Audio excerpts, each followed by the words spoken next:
어제 황운하 원내대표와 대표가 무죄 선고를 받았습니다. 2심 판결이었죠. 지금 전화 연결돼 있습니다. 황 대표님 안녕하세요. 네, 안녕하세요. 예. 그래도 좀 한숨 놓으셨겠어요. 좋으시죠? 그렇죠. 사실 1심에서 유죄 판결을 받았었기 때문에 네. 발에 무거운 족쇄를 달고 다니는 그랬었을 것 그런 같아요. 기분이었거든요. 그렇죠. 예. 그러다가 족쇄가 풀어진 느낌이기 때문에 하늘을 펄펄 날 것 같은 기분이죠. 그럴 것 같으세요. 이제 조국 혁신당 또 좀 더 이렇게 크게 만드실 수 있는 여유도 생기시고 그러셨을 것 같은데, 그죠? 네, 그래서 어제 밤에는 재판 전에는 편하게 생각하자 하면서 잠도 푹 자고 이랬었는데 정작 어제 무죄 판결이 난 어제 밤에는 앞으로 할 일을 생각하다 보니까 밤잠을 설쳤습니다. 그렇게 돼요. 예, 어저께는 사실 발 뻗고 잠 제대로 자는가 했더니 더 앞으로 할 일을 생각하다 보니까 오히려 잠이 안 오더라고요. 그럼 어쨌든 그래도 축하할 일이고요. 고맙습니다. 근데 이렇게 2심 재판부하고 1심 재판부가 다른 판결을 내린 이유는 뭐라고 보세요? 이제 판결 말씀해 주시니까 우선은 좀 무죄 판결 해주신 2심 재판부, 황순희 재판부 현명한 판결 해주셔가지고 감사드리고요. 그리고 또 저의 무죄를 믿지 않으신 분도 계시겠지만 무죄를 또 믿고 응원해 주신 분도 계시기 때문에 세상이 다 그래요. 똑같은 생각만 같진 않죠. 그래서 응원해 주신 분들께 감사 말씀 우선 드리고요. 근데 애초에 이 사건은 사실 아무런 실체가 없는 사건이었습니다. 물론 저의 주장이긴 하지만 제가 생각할 때 검찰 공사실은 사실 소설에 불과했는데 이런 애초부터 없는 죄가 없는 죄를 무죄라고 입증하기까지 5년의 시간이 걸린 거거든요. 근데 너무 길었어요. 네. 조금 전에 제가 말씀드린 것처럼 이 5년 세월이 인생이 거의 절단나는 시기입니다. 이 시기가. 그러니까 윤석열 대통령도 과거 이제 대선 후보 시절에 어디 가서 그런 강연에서 많이 알려졌는데 검찰에 기소돼서 긴 시간 재판을 받다 보면 그 인생이 완전히 절단난다. 나중에 무죄 판결 돼도 인생이 절단난다. 그렇게 검찰 기소돼서 재판받는 게 얼마나 큰 고통을 안겨주는 건지 한번 설명한 적이 있었는데 실감이 납니다. 근데 실감이 납니다. 황운하 대표님은 국회의원이신데도 더군다나 지금 재선이시잖아요. 예? 그런데도 그렇게 생각이 드시는군요. 그럼요. 그게 우선 이게 저 사람이 잘못이 있으니까 재판받고 있겠지. 더구나 1심에서 유죄 또 실형받았는데 이러한 따가운 시선을 의식하지 않을 수가 없잖아요. 또 공인인 정치인이다 보니까 그런 시선을 의식하면서 스스로 생각할 때는 이 완전히 누명인데 이거 어디다 하소연해도 들어주는 데도 없고 잘 믿어주지도 않는 것 같고 또 이게 없는 죄인데도 불구하고 실제로 유죄 판결을 받을 수도 있겠구나 하는 두려움을 또 갖지 않을 수가 없잖아요. 또 이제 재판을 받으면서 재판정에서 마주하는 고도로 숙련된 법기술자들, 검사들, 재판정에서 검사들 보면 완전히 악마입니다. 악마로 보여요. 저 사람들이 사건 조작을 서슴지 않고 나한테 없는 죄를 덮어 씌워서 뭘 바라고 나한테 저 없는 죄를 덮어 씌우는가 이렇게 그런 생각이 들면서 검사들 바로 완전히 악마거든요. 지난 5년이 사실 일상이 파괴되는 심신이 피폐화되는 이런 시기인데 이제 어떻게 하다가 그렇게 1심과 2심이 다른 판단을 내렸냐 이렇게 지금 질문해 주셔가지고 그것은 이제 상세하게 말씀드리자면 시간이 엄청 길기 때문에 간단하게 말씀드리면은 1심에서는 제가 볼 때는 이제 검찰 측과 입을 맞춘 모종의 그러니까 모종의 작전을 꾸민 것으로 의심되는 윤모 씨의 증언을 1심은 받아들였습니다. 그거를. 신빙성 있어 이거. 이것이 유죄의 증거야. 이렇게 생각했는데 2심은 이걸 배척했습니다. 이게 가장 큰 차이점입니다. 그 증언의 신빙성을 1심은 인정했는데 2심은 배척을 했다.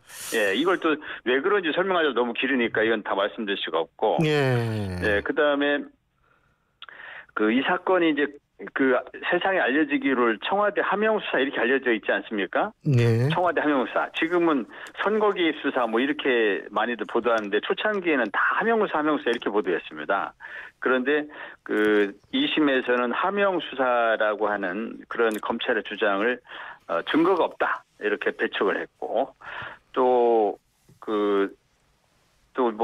송철호 울산시장이 황운하 울산경찰청장에게 사건을 청탁했다.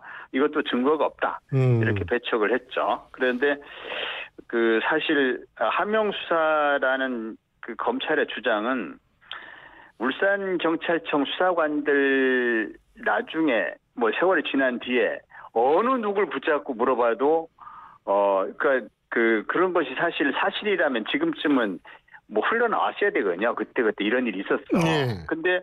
근데 지금 세월이 뭐 한 7년 흐르고 8년 흐렀지만은 그런 얘기는 전혀 없고, 즉, 무슨 얘기냐면은 그거 완전히 거짓말이거든요. 검찰이 꾸며낸 거짓말이어서 청와대의 첩보가 울산경찰청으로 내려왔다. 이렇게 검찰은 주장했는데 당시 울산경찰청은 그 첩보가 청와대에서 생산된 것이라는 걸 전혀 모르고 있었어요. 그러니까 청와대와 어떤 연락도 없었고, 뭐 어떤 문자도 없었고, 뭐 어떤 교감도 없었고, 그런데 첩보도 청와대 온 것 자체를 전혀 몰랐고, 그냥 경찰청 본청에서 내려온 첩보여서 정상적인 첩보이기 때문에 정상적으로 처리한 것 뿐인데, 이것을 청와대와 짜고 이렇게 수사한 것처럼 꾸며내니까, 사실 증거는 없이 그렇게 꾸며냈거든요. 그러다 보니까 법원이 증거가 없지 않느냐 이렇게 하면서 무죄를 선고한 것이죠. 제가 말씀 듣다 보니까 황운하 대표님은 고위 경찰이셨잖아요. 예? 네. 과거 수사하시면서도 또 이제 여러 사람을 접해보고 여러 사건을 다루셨을 거 아니에요. 그럼요. 그러니까 이제 생각이 만감이 교차하셨을 것 같다는 생각도 들기는. 예. 그러니까 이제 경찰도 무리한 수사를 한 경우가 있거든요. 또 경찰도 어떤 목표를 가지고 표적 수사하는 경우도 있고 있을 수 있죠. 문제는 이런 수사기관은 공명심 때문에 또는 뭐 어떤 정치적인 목적을 가지고 이 무리한 수사를 하는 경우가 있을 수 있습니다. 그런데 또는 뭐 어떤 불법적인 목적 또는 뭐 어떤 어디에서 백을 받아서 또는 부당한 지시를 받아서 등등으로 무리한 수사를 할 수도 있는데 이 수사기관의 무리한 수사를 걸러주는 기관이 바로 기소기관입니다. 그래서 수사를 무리하게 했으면 이거 기소 못해. 이 수사 잘못한 거야라고 걸러주는 기관이 기소기관이거든요. 그래서 수사기관과 기소기관이 분리돼야 된다는 겁니다. 그래서 경찰도 무리한 수사를 할 수 있지만 경찰 수사는 무리하게 되면 어디가 걸러줍니까? 시스템적으로. 검찰이 걸러주잖아요. 경찰이 무리한 수사하면 경찰이 무리한 수사했다고 도리어 경찰을 잡아놓고 또 경찰의 무리한 수사는 검찰이 기소를 안 해버리고 이렇게 할 수가 있잖아요. 그런데 기소권도 갖고 있고 수사권도 갖고 있으면은 이게 걸러지는 데가 없는 겁니다. 그래서 수사 기소가 결합됐을 때 폐해가 이게 극명하게 나타난 사례가 또 이번 사건이다 이렇게 볼 수 있죠. 이제 조금 이해가 되네요. 근데요. 지금 공수처 이 존재에 대해서는 수사 전문가셨으니까 어떻게 평가하십니까? 저는 공수처의 인력과 또는 이제 공수처의 검사 수사관들을 채용하는 조건 그런 것 등을 이제 공수처 법에 규정해 놨는데 그 법을 처음에 잘못 만드는 겁니다. 그러니까 공수처가 뭐 괴물이 되느니 무슨 뭐 무소불위가 되느니 이러면서 이 공수처를 발족은 해야겠고 문재인 정부에서 발족됐지 않습니까? 발족은 해야 되겠고 그런데 야당 등에서는 이제 극렬하게 반대하고 패스트트랙까지 해가지고 통과시킨 법인데요. 그러다 보니까 이것 빼고 저것 빼고 뺀 겁니다. 공수처에서. 그래서 그 차 떼고 포 떼고 뭐 하면서 공수처가 제대로 그 역할을 할 수 없게 공수처법을 만들어 버린 거죠. 그래서 그때 공수처법이 이제 통과돼서 공수처가 발족됐을 때 고작 20명 남짓한 검사로 또 70명 되는 수사관으로 저 시골에 지청 하나 수준밖에 안 되는 그거 가지고 검찰 수사 인력의 딱 100분의 1이거든요. 검찰이 2,200~300명의 검사가 있습니다. 100분의 1밖에 안 됩니다. 그 수사관도 6~7천 명 있습니다. 100분의 1밖에 안 됩니다. 그 다음에 그 신분이 뭐 이 불안정해요. 뭐 재임용해야 되고 뭐 불안정하기 때문에 신분이 안정적이지도 않아요.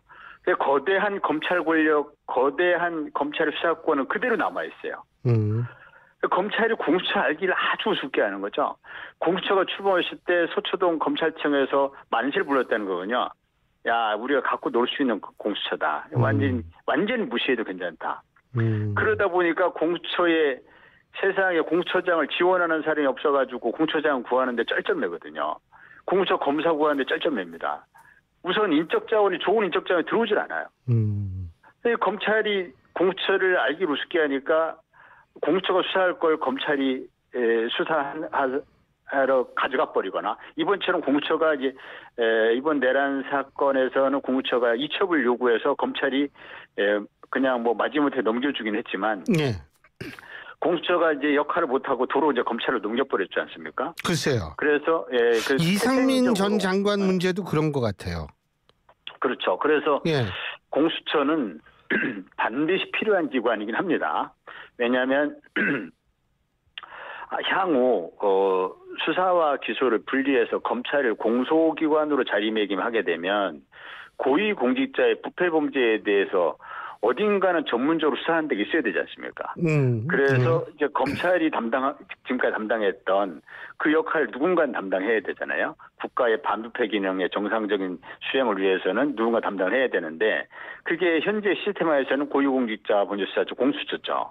그래서 공수처는 정상화돼야 한다. 지금보다 인력과 예산과 어떤 뭐 장비 이런 등을 대폭 늘려가지고 공수처의 역할을 키워야 된다 이렇게 보고 있습니다. 근데 공수처가 예를 들면 이상민 전 장관의 내란죄 관련 수사도 다시 아마 넘기는 모양이에요. 그러니까 이거를 보면 지금 물론 의혹이 있는 것은 좋은데 이 현실을 망각한 의혹만 있는 것이 아니냐 이런 비판이 있어서 제가 여쭤본 거거든요. 공수처가 지난번에 그 내란죄를 가지고 이첩을 요구했을 때 사실 일각에서 우려들이 많았습니다. 공수처가 역량도 안 돼. 그다음에 내란죄 수사권도 없어. 그런 상태에서 의혹만 앞서가지고 그 이첩을 받았다가 결국 쩔쩔매고선 아무것도 못했지 않습니까? 그래서 애초부터 수사권도 있고 또 그러니까 수사권 시비도 없고 수사 역량이 공수처하고는 비교할 수 없이 인원도 많은 경찰청 국수본에서 할 수 있게 했어야 되는 거 아니냐 그런 그 우려들이 많이 제기됐었거든요. 그래서 그 공수처가 뭐 의혹은 앞서가지고 뭘 시도는 해봤지만 이번에 뭐 그래도 그 윤석열 대통령에 대한 체포영장과 구속영장을 발부받은 그런 성과는 있었죠. 근데요, 또 한 가지는 뭐냐면 지금 황운하 원내대표께서도 지금 5년이 걸렸다고 말씀하셨는데 사실 이재명 대표의 공직선거법 위반 문제 634 원칙이 전혀 안 지켜졌었잖아요.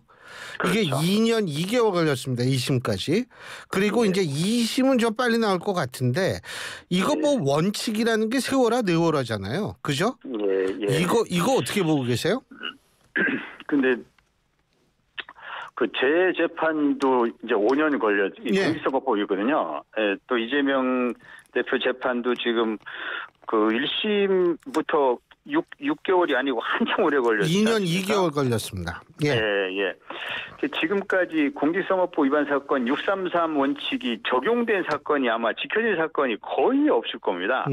아주 경미해가지고 뭐 그 가볍게 벌금형으로 아무도 다툼이 없는 뭐 이 정도 사건을 제외하고 여러 명의 증인 신문이 필요한 좀 대형 사건, 논란이 되는 사건이나 유무죄 다툼 있는 사건은 이게 634 원칙이 지켜지긴 좀 어려울 겁니다. 다만 1심은 이제 저의 울산 사건도 그렇고 이재명 대표의 그 공직선거법 위반 사건도 그렇고 일단 검찰이 그 증인들을 많이 요청합니다. 많이 신청합니다. 그럼 증인 신문을 매주 재판하면서 아무리 열심히 해봐야 저 같은 경우 일주일에 한 번씩 매일 재판을 매주 재판을 열었음에도 불구하고 그런데도 한 4년 걸렸거든요. 1심이. 이때 잘 모르는 분들은 재판부가 고의로 이걸 지연시키고 있다. 그래서 막 지연된 정의는 정의가 아니니 하면서 그 야당 측에서 국민의힘 측에서 지연된 정의 때문에 황운하가 임기를 무사히 마쳤다는 등 막 이런 그 임기를 무사히 마친 건 팩트지만 재판이 지연된 건 검찰 탓이거든요. 그래서 매일 하셨군요.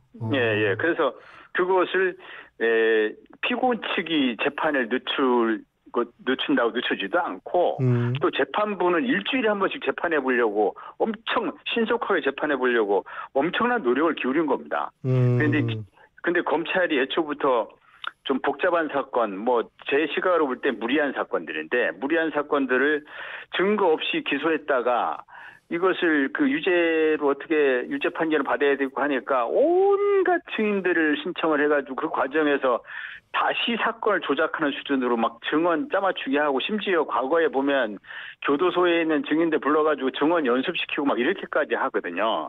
그만큼 이제 그 증언 때에 증인들을 많이 세우다 보면 시간이 엄청나게 걸리는 거죠. 네, 그래서 634 원칙이 안 지켜지는 것은 1차적으로 가장 큰 책임은 검찰에게 있다. 이렇게 봅니다. 지금 어쨌든 조기 대선이 열릴 거라고 보시죠? 뭐 다들 지금 윤석열 대통령에 대한 그 형사 재판, 그러니까 내란죄로 이제 구속 기소가 돼서 아마 이달 20일부터인가 이제 첫 그 공판이 열리는 걸로 알고 있거든요. 예, 그런 상황에서 대통령으로서 직무를 복귀한다는 것은 너무 비현실적인 거거든요. 그래서 대통령 탄핵에 설사 반대하는 분들도 이런저런 이유로 반대는 하겠지만 또 직무 복귀에 뭐 찬성한다라고 하는 분들도 뭐 여론조사에 꽤 나오긴 하지만 진실로 직무 복귀를 원하는 분이 과연 있을까? 이건 이제 옳고 그를 떠나서 너무 비현실적인 거거든요. 구속 기소돼서 내란죄로 사실 유죄 판결 받을 것이 법조인들 상식을 가진 법조인들이라면은 이 중형을 피할 수 없다고 다 이렇게 보고 있거든요. 증거가 너무 명백하기 때문에 그런 상황에서 직무 복귀는 불가능하다면 결국 빠른 그 탄핵 심판을 해가지고 빠른 탄핵 심판 결론 내릴 수밖에 없고 빠른 탄핵 심판하면은 결국 조기 대선이 되는 거지 않습니까? 그래서 조기 대선은 기정사실로 봐야 됩니다. 상수로 봐야 되는 거죠. 근데 지금 조국혁신당은 그럼 조국 전 대표는 지금 감옥에 있고요. 예? 어떻게 조기 대선 준비를 만일 한다면 어떻게 하고 계세요? 이번 선거는 조기 대선은 뭐 확실시 되는 것인데 조국혁신당은 1차적으로 뭐 가장 중요한 것은 조국 대표도 뭐 그렇게 얼마 전 면회하실 때도 그렇게 뭐 말씀해 주시던데 우리 조국혁신당이 정권 교체 세빙선 역할을 해달라. 정권 교체에 가장 앞장서 달라. 즉 정권 교체를 위한 역할. 조국혁신당이 이 집권당이 되는 게 아니라 정권 교체, 즉 민주진보 연합 세력을 만들어서 이번 선거 구도를 내란 세력 대 민주진보연합세력 또는 민주헌정 수호 세력의 구도로 이번 선거 구도는 짜여질 이렇게 확실시 되기 때문에 이번 대선에서 민주헌정 수호 세력이 이길 수 있도록 그것도 압도적인 표차로 이길 수 있도록 그렇게 조국혁 신당 역할을 해달라. 그러면 그 역할을 하기 위해서 준비하고 있습니다. 민주당과 선거연대하시다는 말씀이세요? 우리 조국혁 신당 이제 후보를 내기 위해서 지금 준비는 하고 있는데요. 실제로 후보를 낼 수 있을지 여부는 앞으로 더 당원들과 의원들 의견을 더 수렴해서 후보를 낼지 안 낼지 모르겠습니다만 아직 결정은 안 했습니다. 다만 후보를 낸다는 것은 공당이기 때문에 제3당으로서 후보를 낸다는 것을 목표로 하고 있다는 것이고 후보를 내든 안 내든 연대는 한다. 예, 민주진보연합 세력이 구축될 수 있도록 할 것이다. 네. 그래서 민주진보연합 세력 여기에서 단일 후보가 만들어지고 내란 세력 쪽에 그 또 후보 단일 후보가 될지 뭐 또 한 명의 후보가 있을지는 모르겠습니다만 어쨌든 적어도 우리 이쪽 민주진보 진영 쪽은 단일 후보로 해서 그래서 확실하게 내란 세력 과 민주헌정 수호 세력으로 구도를 만들어서 민주헌정 세력이 압도적으로 승리하도록 한다. 거기에 조국 신당이 기여를 한다. 이 목표를 세우고 있습니다. 다른 당이시기 때문에 제가 좀 편하게 여쭤보겠습니다. 그 황운하 원내대표님이 보실 때 이재명 대표의 경쟁력은 어느 정도라고 보십니까? 뭐 그건 지금 그 여론조사로 나타나는 결과를 말씀드릴 수밖에 없지 않을까요? 지금 정권 교체 여론이 최근에 보면 흐름을 보면 정권 교체 여론이 좀 높게 나타나고 있고 정권 교체라고 하는 그거에 못 미치잖아요 지금. 거기에 그 지지율이 못 미치죠. 그렇지만은 다른 후보 대안이 지금 또 그 이재명 후보 이외의 후보들 중에 이재명 대표와 경쟁을 벌여서 뭐 후보가 누가 될지 모르는 상황이 될 만큼 경쟁을 벌이는 후보가 나타나지 않는 상황이기 때문에 그래서 정치 현실에서 볼 때는 이재명 대표가 가장 유력한 가장 경쟁력 있는 대선 후보라는 것을 받아들여야 할 것 같습니다. 그러니까 지금 현재 야당 중에서는 그래도 가장 유력한 후보다 이런 말씀이신 것 같은데요, 그죠? 그다음에 정권 교체 여론이 높기 때문에 이게 언젠가는 한쪽으로 몰릴 것이다 이렇게 보시는 거군요. 네. 정권 교체 여론이 높기 때문에 지금은 이재명 대표에 대한 뭐 이른바 비토 세력도 있고 어쨌든 반 이재명 뭐 세력도 있고 하기 때문에 지금 이재명 대표의 지지가 높게 나타나지 않는 정권 교체 여론보다 떨어지는 뭐 그런 부분이 있긴 하지만 결국은 진영 대결로 갈 수밖에 없을 것이고 정권 교체냐 아니냐는 쪽으로 갈 수밖에 없을 것이고 정권 교체 여론이 높고 이쪽 그 정권 교체를 담당해야 될 쪽의 후보는 이재명 대표가 될 가능성이 거의 확실시 되고 이런 상황에서 이재명 대표로 정권 교체가 이루어질 것이라고 그 가능성을 높게 보는 것이 뭐 상식적인 예측 아닌가요? 알겠습니다. 자, 오늘 말씀 여기까지 듣겠습니다. 고맙습니다. 네, 감사합니다. 지금까지 조국혁신당의 황운하 원내대표였습니다.